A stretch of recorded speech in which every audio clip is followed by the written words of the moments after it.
السلام علیکم دوستو، آپ کا بھائی ایک اور ویڈیو کے ساتھ حاضر ہے۔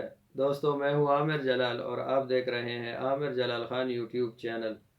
دوستو، آج کی اس ویڈیو میں ہم ایک اور نبی کا قصہ پڑھیں گے، لیکن ویڈیو میں آگے بڑھنے سے پہلے آپ سب دوستوں سے گزارش ہے کہ ویڈیو کو لائک ضرور کیا کریں اور اپنے دوستوں کے ساتھ شیئر کریں، اور ہمارے اس چینل عامر جلال خان کو سبسکرائب کریں اور ساتھ میں بیل آئیکن پر کلک کر کے آل کے آپشن پر کلک کریں تاکہ ہماری ہر نئی آنے والی ویڈیو کی اپڈیٹ آپ تک پہنچ سکے۔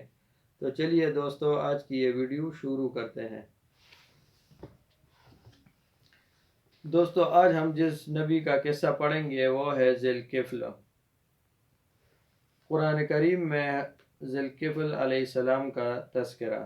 اللہ تعالیٰ نے ایوب علیہ السلام کے واقعے کے بعد فرمایا، وَإِسْمَاعِيلَ وَإِدْرِيسَ وَذِي الْكِفْلِ كُلٌّ مِّنَ الصَّابِرِينَ وَأَدْخِلْنَاهُمْ فِي رَحْمَتِنَا إِنَّهُمْ مِنَ الصَّالِحِينَ۔ ترجمہ: اور اسماعیل اور ادریس اور ذی الکفل کو بھی یاد کرو، یہ سب صبر کرنے والے تھے اور ہم نے ان کو اپنی رحمت میں داخل کیا، بلا شبہ وہ نیکوکار تھے۔ سورہ صاد میں بھی اللہ تعالیٰ نے ایوب علیہ السلام کے واقعے کے بعد فرمایا، ترجمہ: اور ہمارے بندوں ابراہیم اور اسحاق اور یعقوب علیہ السلام کو یاد کرو، جو ہاتھوں والے اور آنکھوں والے تھے۔ ہم نے ان کو ایک صفت خاص آخرت کے گھر کی یاد سے ممتاز کیا تھا، اور ہمارے نزدیک منتخب اور نیک لوگوں میں سے تھے۔ اور اسماعیل اور یس اور ذی الکفل علیہ السلام کو یاد کرو، وہ سب نیک لوگوں میں سے تھے۔ اللہ تعالیٰ نے بڑے بڑے انبیاء علیہ السلام کے ساتھ ذی الکفل علیہ السلام کا ذکر اور ان کی تعریف و توصیف کی ہے، جس سے ظاہراً یہی معلوم ہوتا ہے کہ یہ نبی تھے، اور یہی بات مشہور ہے۔ بعض لوگوں کا خیال ہے کہ وہ نیک اور عدل و انصاف کرنے والے بادشاہ تھے۔ ابن جریر رحمۃ اللہ علیہ نے ان کے متعلق توقف کیا ہے۔ ابن جریر رحمۃ اللہ علیہ اور ابو نجیح رحمۃ اللہ علیہ نے مجاہد رحمۃ اللہ علیہ سے نقل کیا ہے کہ وہ نبی نہیں بلکہ وہ نیک پرہیزگار انسان تھے۔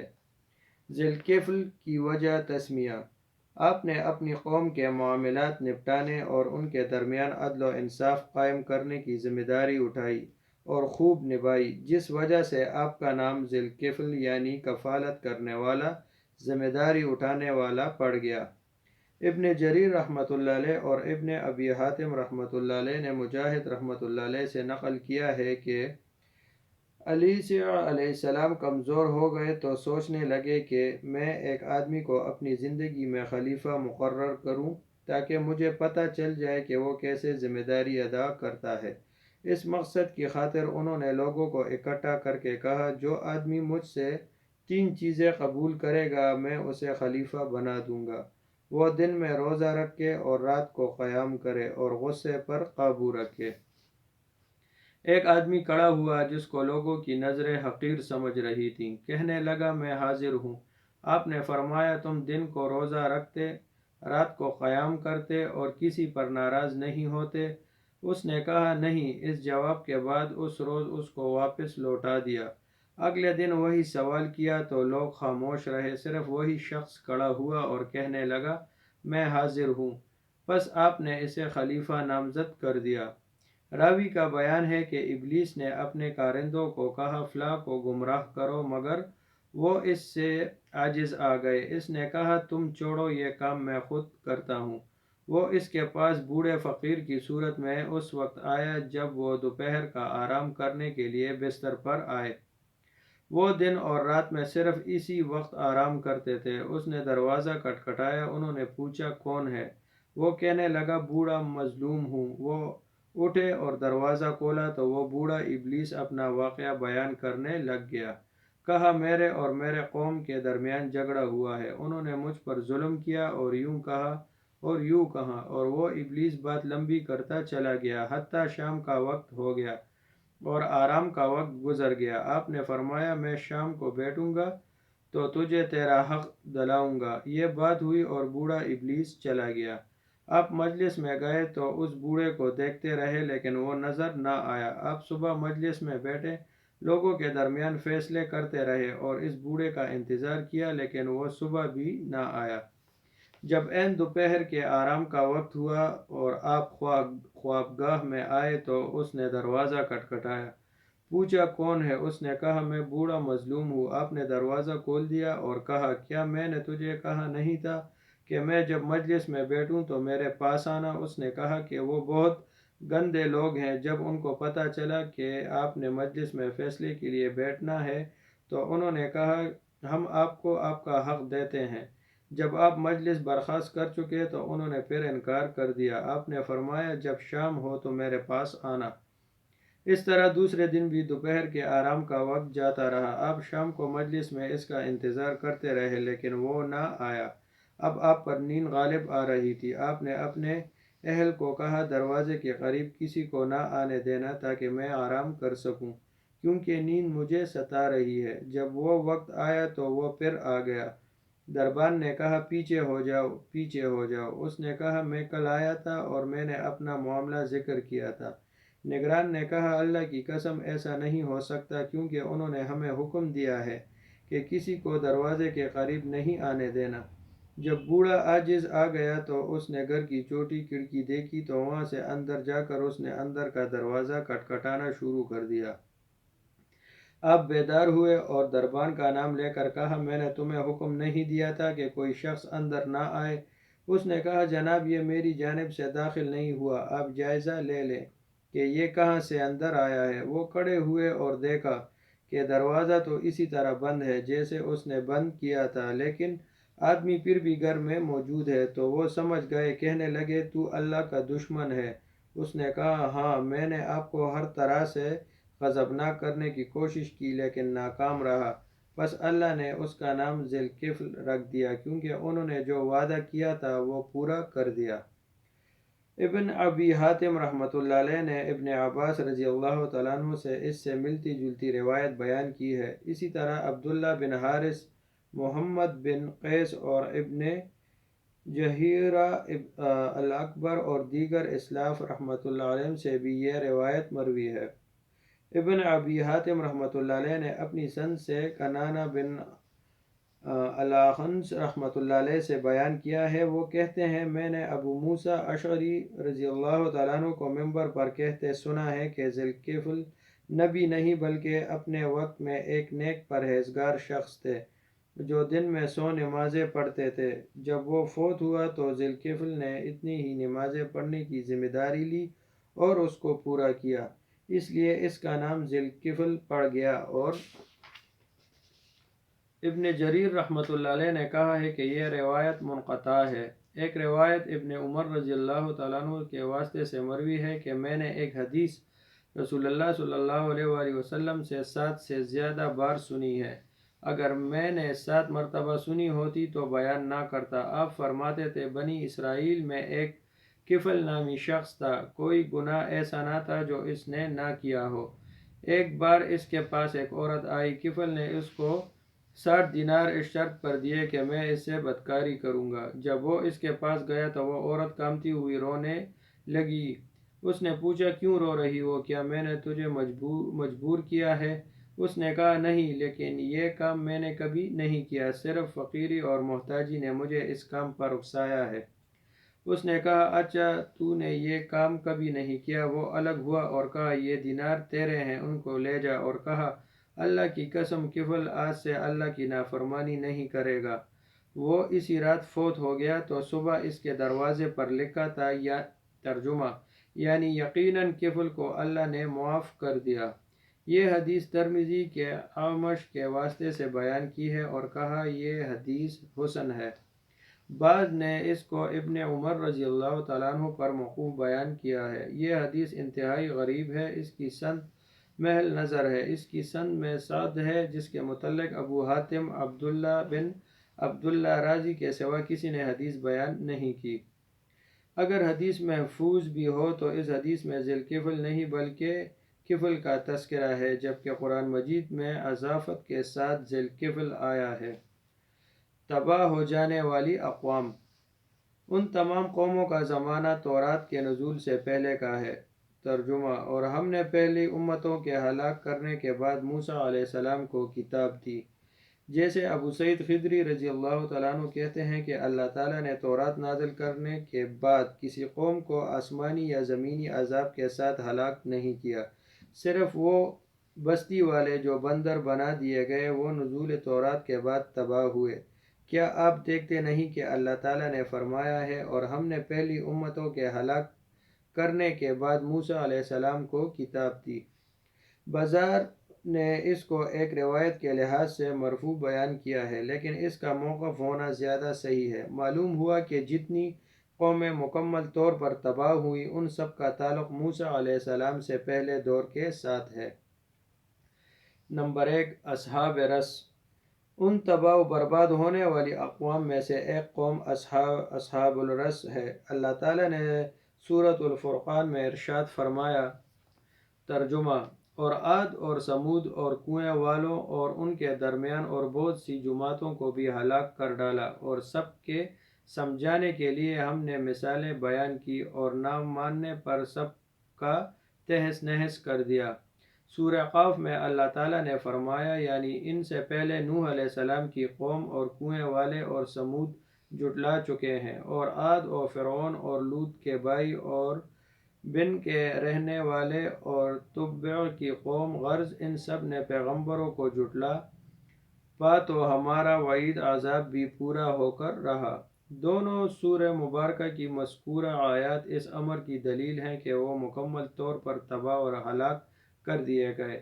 اس سے ابن جریر رحمۃ اللہ علیہ کے نظریے کا رد ہوتا ہے، اور اصحاب الرس ہی اصحاب الاخدود ہیں جن کا تذکرہ سورۃ البروج میں ہے، کیونکہ محمد بن اسحاق رحمۃ اللہ علیہ اور اہل علم کی ایک جماعت کے نزدیک اصحاب الاخدود کا زمانہ عیسیٰ علیہ السلام کے بعد کا ہے، مگر یہ مشکوک بات ہے. ابن جریر رحمۃ اللہ علیہ نے ابن عباس رضی اللہ تعالیٰ عنہ سے بیان کیا ہے کہ اصحاب الرس سمود کی بستیوں میں سے ایک بستی والے ہیں.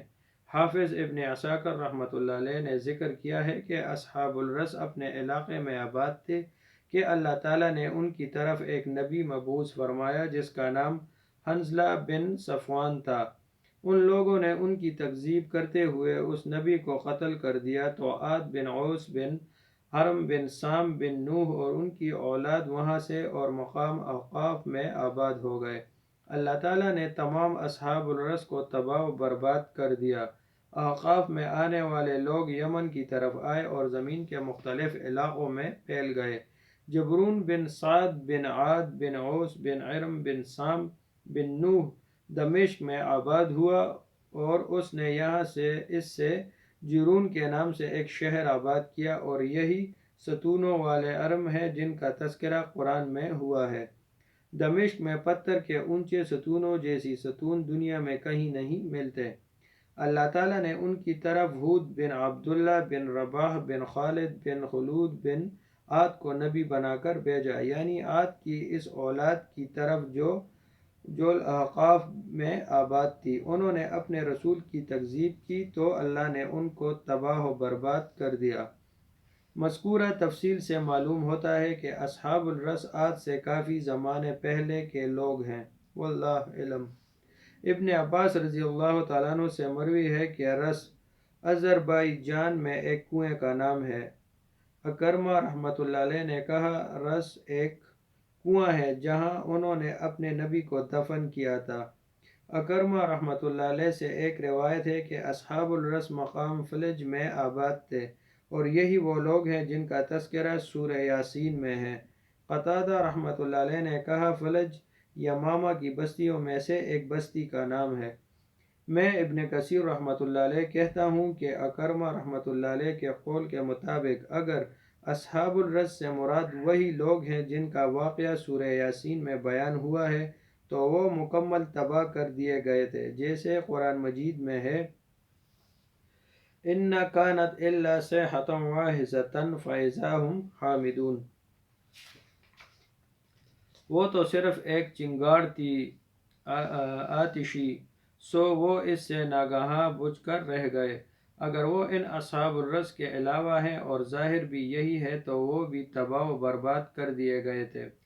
بہر صورت ابن جریر رحمۃ اللہ علیہ کی مذکورہ بات اس تفصیل کے منافی و مخالف ہے۔ ابو بکر بن محمد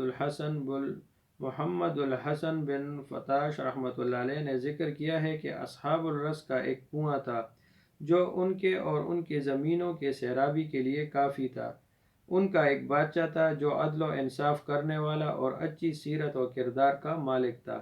جب وہ فوت ہوا تو اصحاب الرس اسے یاد کر کے اس پر بہت روئے اور غمگین ہوئے۔ چند دنوں بعد شیطان بادشاہ کی صورت میں ان کے سامنے آیا اور کہا، میں مرا تو نہیں تھا، میں تو وقتی طور پر روپوش ہو گیا تھا تاکہ میں دیکھوں کہ تم کیا کرتے ہو۔ اس سے وہ بہت خوش ہوئے اور اس نے کہا، میرے اور اپنے درمیان ایک پردہ لٹکا دو، اور ساتھ یہ بھی کہا کہ اب مجھے کبھی موت نہیں آئے گی۔ اکثر لوگوں نے اس کی تصدیق کی۔ وہ اس وجہ سے فتنے میں مبتلا ہو گئے اور اس کی عبادت کرنے لگے۔ اللہ تعالیٰ نے ان کی طرف ایک نبی بھیجا جس نے ان کو خبر دی کہ پردے کے پیچھے شیطان تم لوگوں سے مخاطب ہوتا ہے۔ اللہ کے نبی نے ان کو اس کی عبادت سے روکا اور صرف ایک اللہ کی عبادت کا حکم دیا اور ان پر واضح کیا کہ اللہ ایک ہے اور اس کا کوئی شریک نہیں۔ علامہ سہیلی رحمۃ اللہ علیہ نے کہا، نیند میں اس کی طرف وحی کی جاتی تھی اور اس کا نام حتلہ بن صفوان علیہ السلام تھا۔ انہوں نے اصحاب الرس پر حملہ کیا، اسے قتل کر کے کنویں میں پھینک دیا۔ اس کے بعد کنویں کا پانی بہت نیچے ہو گیا، وہ پیاسے ہو گئے، ان کے درخت خشک ہو گئے، پھل ختم ہو گئے، گھر ویران ہو گئے، امن و انس کی جگہ وحشت نے ڈیرے ڈال دیے، اجتماعیت پارا ہو گئی اور تمام گھر تباہ کر دیے گئے۔ ان کے گھروں میں جنات اور جنگلی جانوروں نے ڈیرے ڈال دیے، ان میں صرف جنوں اور بھوتوں کا شور، شیروں کا چنگاڑنا اور بچھوؤں کا غرانا رہ گیا۔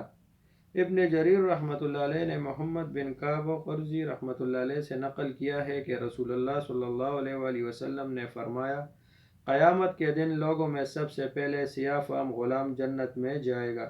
اس کی وجہ یہ ہے کہ اللہ تعالیٰ نے ایک بستی والوں کی طرف ایک نبی بھیجا تو ان میں سے صرف ایک یہی سیاہ فام غلام ایمان لایا تھا۔ پھر ان لوگوں نے اپنے نبی پر ظلم و زیادتی کرتے ہوئے انہیں ایک کنویں کھود کر اس میں پھینک دیا اور ایک بھاری پتھر کے ساتھ اس کنویں کا منہ بند کر دیا۔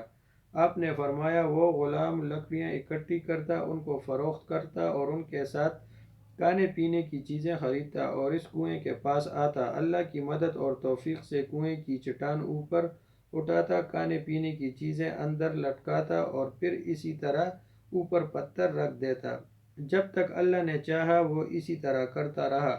ایک دن اس نے لکڑیاں اکٹھی کی اور اس کو اٹھانے ہی لگا تھا کہ اسے اونگ آنے لگی اور وہ وہاں سو گیا اور اللہ کے حکم سے 7 سال سویا رہا۔ پھر وہ اٹھا، انگڑائی لے کر دوسرا پہلو بدلا اور پھر لیٹ گیا۔ اللہ نے اسے پھر 7 سال سلائے رکھا۔ پھر وہ اٹھا، لکڑیاں اٹھائی، وہ سمجھتا تھا کہ میں دن کا کچھ حصہ ہی سویا ہوں۔ وہ بستی میں آیا، لکڑیاں فروخت کی، کھانے پینے کی چیزیں خریدی اور حسب عادت کنویں کی طرف آیا، لیکن وہاں کچھ نہ پایا۔ حقیقت میں اللہ نے قوم کو توفیق دی تو انہوں نے اپنی نبی کو کنویں سے نکالا، ان کی تصدیق کی اور اسلام قبول کر لیا۔ ان کے نبی نے لوگوں سے اس سیاہ فام غلام کے بارے پوچھا تو وہ کہنے لگے، ہمیں اس کے بارے میں کچھ علم نہیں، حتیٰ اللہ کے نبی کا انتقال ہو گیا۔ وہ سیاہ فام غلام اپنے نبی کے انتقال کے بعد بیدار ہوا۔ رسول اللہ صلی اللہ علیہ وآلہ وسلم نے فرمایا، وہ سیاہ فام غلام جنت میں سب سے پہلے داخل ہوگا۔ یہ حدیث مرسل ہے، ممکن ہے تفصیلی واقعہ محمد بن کعب رضی اللہ تعالیٰ عنہ کا اپنا کلام ہو۔ ابن جریر رحمۃ اللہ علیہ نے خود بھی اس کی تردید کی اور فرمایا ہے کہ یہ لوگ اصحاب الرس نہیں ہو سکتے جس کا تذکرہ قرآن مجید میں آیا ہے، کیونکہ اصحاب الرس کے بارے میں قرآن نے خیر دی ہے کہ وہ ہلاک کر دیے گئے تھے۔ کیونکہ اصحاب الرس کے بارے میں قرآن نے خبر دی ہے کہ وہ ہلاک کر دیے گئے تھے، جبکہ ان لوگوں نے تو اسلام قبول کر لیا تھا۔ ہاں، یہ ممکن ہے کہ آباء و اجداد کی ہلاکت کے بعد ان کی نسل کے کچھ لوگ اپنے نبی پر ایمان لے آئے ہوں۔ پھر ابن جریر رحمۃ اللہ علیہ نے اصحاب الاخدود کو اصحاب الرس قرار دیا، لیکن یہ قول ضعیف ہے، جس کی تفصیل پہلے بیان کی چکی ہے۔ ابن جریر رحمۃ اللہ علیہ کا قول اس لیے ضعیف ہے کہ اصحاب الاخدود کی توبہ نہ کرنے کی صورت میں آخرت کے عذاب سے ڈرایا گیا ہے اور اس مقام پر ان کی ہلاکت کا ذکر نہیں ہے، جبکہ اصحاب الرس کی ہلاکت کی صراحت قرآن مجید میں کی گئی ہے۔ واللہ علم۔ نمبر 2، اصحاب القریہ۔ مکمل ہلاک اور تباہ ہونے والی اقوام میں سے ایک قوم اصحاب القریہ ہے، جس کا ذکر سورہ یاسین میں ہوا ہے۔ اللہ تبارک و تعالیٰ کا ارشاد ہے، وَاضْرِبْ لَهُم مَثَلًا أَصْحَابُ الْقَرْيَةِ سے لے کر إِنْ كَانَتْ إِلَّا صَيْحَةً وَاحِدَةً فَإِذَا هُمْ خَامِدُونَ تک، اور ان سے گاؤں والوں کا قصہ بیان کرو جب ان کے پاس پیغمبر آئے، یعنی جب ہم نے ان کی طرف 2 پیغمبر بھیجے تو انہوں نے ان کو جھٹلایا، پھر ہم نے تیسرے سے ان پہلے 2 پیغمبروں کو تقویت دی تو انہوں نے کہا کہ ہم تمہاری طرف پیغمبر ہو کر آئے ہیں۔ وہ بولے کہ تم اور کچھ نہیں مگر ہماری طرح کے آدمی ہو، اور اللہ تعالیٰ نے کوئی چیز نازل نہیں کی، تم محض جھوٹ بولتے ہو۔ انہوں نے کہا کہ ہمارا پروردگار جانتا ہے کہ ہم تمہاری طرف پیغام دے کر بھیجے گئے ہیں، اور ہمارے ذمے تو صاف صاف پہنچا دینا ہے اور بس۔ وہ بولے کہ ہم تم کو نامبارک سمجھتے ہیں، اگر تم باز نہ آؤ گے تو ہم تمہیں سنسار کر دیں گے اور تم ہم سے دکھ دینے والا عذاب پہنچے گا۔ انہوں نے کہا کہ تمہاری نحوست تمہارے ساتھ ہے، کیا اس لیے کہ تم کو نصیحت کی گئی، بلکہ تم ایسے لوگ ہو جو حد سے تجاوز کر گئے ہو۔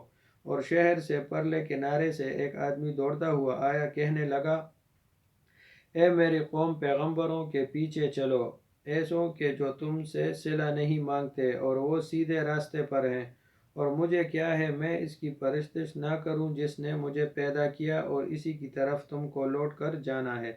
کیا میں ان کو چھوڑ کر اوروں کو معبود بناؤں؟ اگر اللہ تعالیٰ میرے حق میں نقصان کرنا چاہے تو ان کی سفارش مجھے کچھ بھی فائدہ نہ دے سکے اور نہ وہ مجھ کو چھڑا ہی سکے، تب تو میں صریح گمراہی میں مبتلا ہو گیا۔ میں تمہارے پروردگار پر ایمان لایا ہوں، سو میری بات سن رکھو۔ حکم ہوا کہ بحشت میں داخل ہو جا۔ بولا، کاش میری قوم کو خبر ہو کہ اللہ تعالیٰ نے مجھے بخش دیا اور عزت والوں میں کیا، اور ہم نے اس کے بعد اس کی قوم پر کوئی لشکر نہیں اتارا اور نہ ہم اتارنے والے تھے ہی۔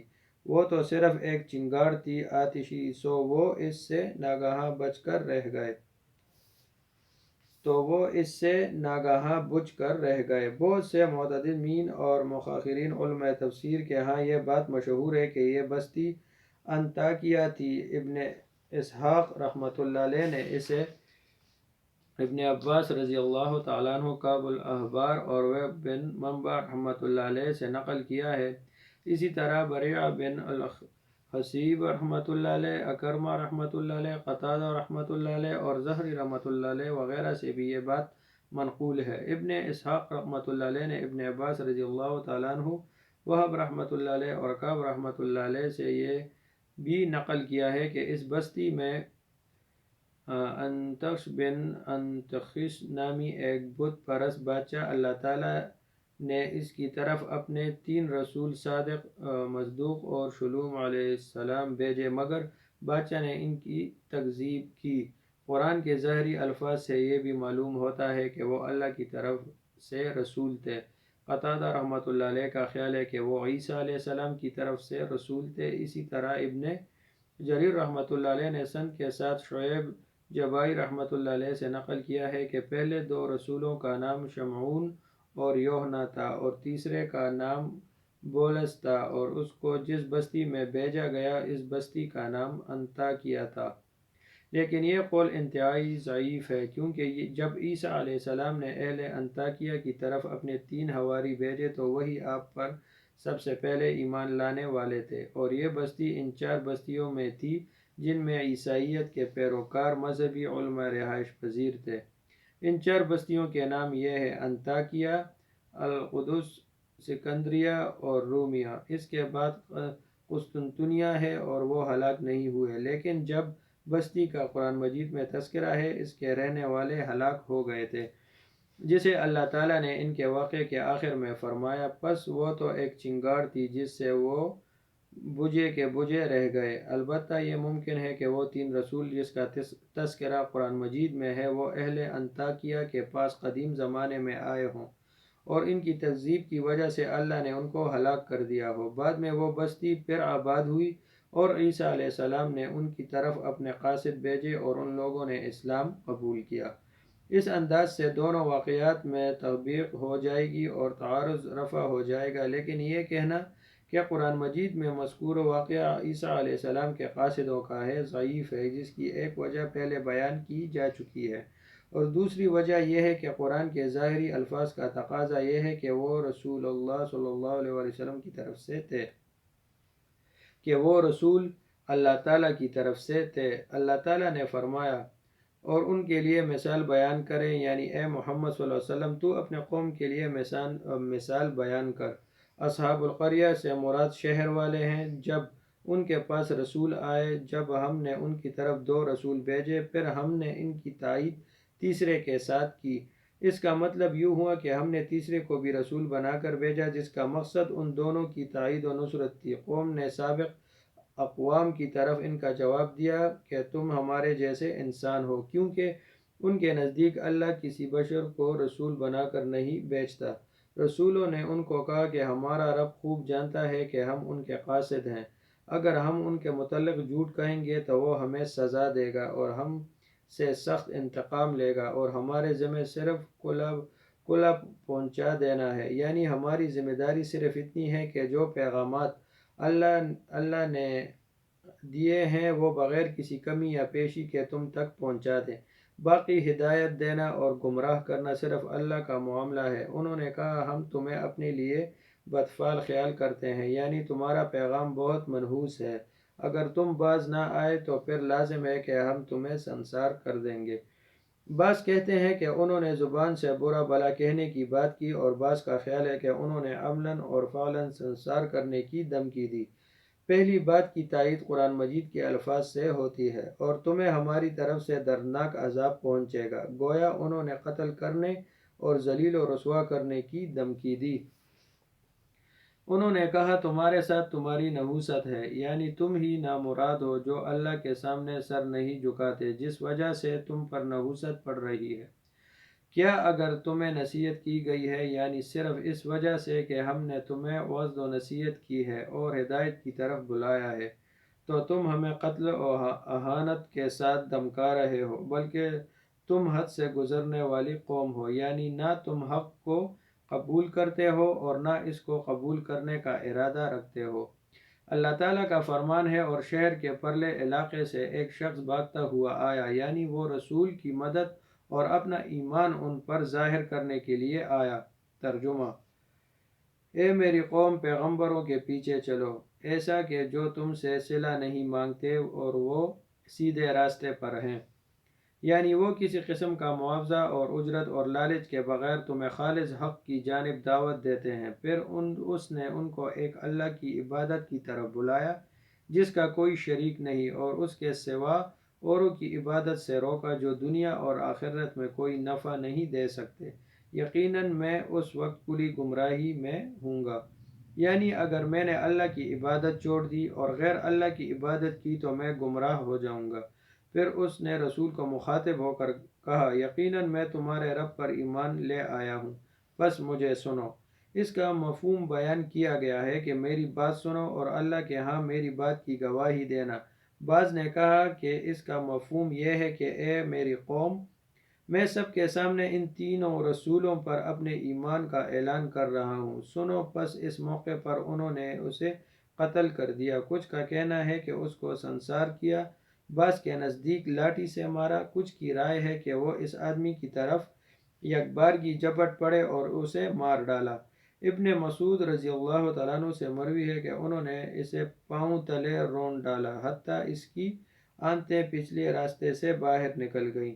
ابو مجلس رحمۃ اللہ علیہ سے مروی ہے کہ اس آدمی کا نام حبیب بن مری تھا، یعنی بعض نے مزید بیان کیا ہے کہ وہ بڑی تھا، بعض کے مطابق جولاہا، بعض نے موچی اور بعض نے دھوبی کہا ہے۔ یہ بھی کہا گیا ہے کہ وہ ایک غار میں عبادت کرتا تھا۔ واللہ علم۔ حضرت ابن عباس رضی اللہ تعالیٰ عنہ سے مروی ہے کہ وہ آدمی حبیب نجار تھا جو جذام کی بیماری میں مبتلا تھا اور بہت صدقہ کرنے والا تھا۔ اس کی قوم نے اسے ناحق مار ڈالا، اس لیے اللہ تعالیٰ نے فرمایا، کہا گیا جنت میں داخل ہو جاؤ، یعنی جب قوم نے اسے قتل کیا تو اللہ نے اسے جنت میں داخل کر دیا۔ جب اس نے جنت کی تر و تازگی اور نعمتوں کو دیکھا تو کہا، کاش میری قوم جان لے کہ میرے رب نے مجھے معاف کر دیا اور مجھے صاحب عزت لوگوں میں سے کر دیا۔ اس نے یہ بات اس لیے کہی کہ میری قوم کو میری حالات کا علم ہو جائے کہ وہ بھی ایمان لے آئے اور یہی انعامات جو مجھے حاصل ہوئے ہیں ان کو بھی میسر ہو جائیں۔ حضرت ابن عباس رضی اللہ تعالیٰ عنہ فرماتے ہیں، اپنی زندگی میں اس نے اپنی قوم کو ان الفاظ سے نصیحت کی، اے میری قوم، رسولوں کی پیروی کرو، اور فوت ہونے کے بعد اس انداز سے وعظ و نصیحت کا حق ادا کیا، کاش میری قوم کو پتہ چل جائے کہ میرے رب نے مجھے معاف کر دیا اور مجھے عزت داروں میں شامل کر دیا۔ قتادہ رحمۃ اللہ علیہ نے بھی اسی طرح کہا ہے کہ مومن ہمیشہ خیر خواہی کرتا ہے اور وہ دھوکہ دینے والا نہیں ہوتا۔ جب اللہ کی طرف سے اس کو عزت و مرتبہ ملا تو وہ بے اختیار بول اٹھا، کاش میری قوم کو معلوم ہو جائے کہ میرے رب نے مجھے معاف کر دیا اور مجھے باعزت لوگوں میں کر دیا۔ اس نے خواہش کی کہ میری قوم اس عزت و اکرام کا مشاہدہ کرے جو اللہ کی طرف سے مجھے ملا ہے۔ قتادہ رحمۃ اللہ علیہ کہتے ہیں، اللہ کی قسم، اس شخص کے قتل کے بعد اللہ نے اس کی قوم کو جھڑکا نہیں بلکہ وہ ایک چیخ تھی کہ وہ سب تباہ ہو گئے، بجھے کے بجھے رہ گئے۔ اللہ تعالیٰ کا فرمان ہے، اور ہم نے اس کی قوم پر اس کے بعد آسمان سے کوئی لشکر نازل نہیں کیا اور نہ اس طرح ہم اتارا کرتے ہیں، یعنی ان سے انتقام لینے کے لیے ہمیں آسمان سے کوئی لشکر اتارنے کی ضرورت محسوس نہیں ہوئی۔ یہ مفہوم محمد بن اسحاق رحمۃ اللہ علیہ نے ابن مسعود رضی اللہ تعالیٰ عنہ سے نقل کیا ہے۔ مجاہد اور قتادہ رحمۃ اللہ علیہ نے کہا، یعنی ہم نے ان پر دوبارہ اور کوئی پیغام نازل نہیں کیا۔ ابن جریر رحمۃ اللہ علیہ نے کہا، پہلا مفہوم زیادہ بہتر ہے، جبکہ ابن کثیر رحمۃ اللہ علیہ فرماتے ہیں کہ یہ مفہوم نہ صرف زیادہ بہتر بلکہ اس کے ساتھ ساتھ زیادہ قوی بھی ہے، اس لیے اللہ تعالیٰ نے فرمایا، اور ہم نازل کرنے والے نہیں، یعنی جب انہوں نے ہمارے رسولوں کی تکذیب کر دی اور ہمارے دوست کو قتل کر دیا تو اب ہمیں اس سے انتقام لینے کے لیے کوئی لشکر نازل کرنے کی ضرورت بھی نہیں۔ وہ تو ایک زوردار چیخ ہی تھی کہ وہ بجھے کے بجھے ہو کر رہ گئے۔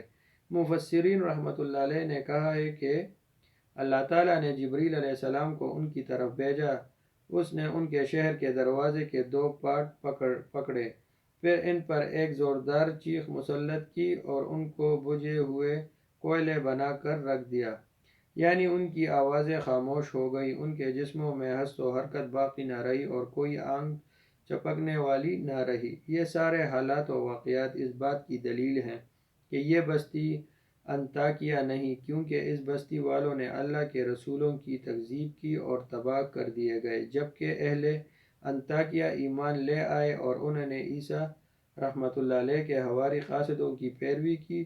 اسی لیے کہا گیا ہے کہ اہل انطاکیہ عیسیٰ علیہ السلام پر ایمان لانے والوں میں سر فہرست ہیں۔ حضرت ابن عباس رضی اللہ تعالیٰ عنہ سے ایک حدیث مروی ہے کہ نبی کریم صلی اللہ علیہ وآلہ وسلم نے فرمایا، سبقت لے جانے والے 3 آدمی ہیں۔ موسیٰ علیہ السلام پر پہلے ایمان لانے والے یوشع بن نون علیہ السلام ہیں، عیسیٰ علیہ السلام پر پہلے ایمان لانے والے سورہ یاسین والے صاحب ہیں، اور محمد الرسول اللہ صلی اللہ علیہ وآلہ وسلم پر پہلے ایمان لانے والے علی بن ابی طالب رضی اللہ تعالیٰ عنہ ہیں۔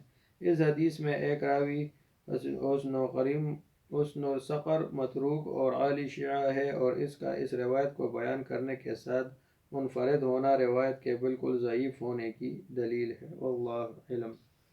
دوستو، آج کا یہ قصہ یہیں پر ختم ہوتا ہے۔ امید ہے آپ کو یہ قصہ پسند آیا ہوگا، اور اس قصے میں بھی بہت سے ایسی باتیں ہیں جس پر عمل کر کے ہم اپنی دنیا اور آخرت دونوں سنوار سکتے ہیں۔ اللہ ہمیں اس پر عمل کرنے کی توفیق عطا فرمائے، آمین۔ السلام علیکم ورحمۃ اللہ وبرکاتہ۔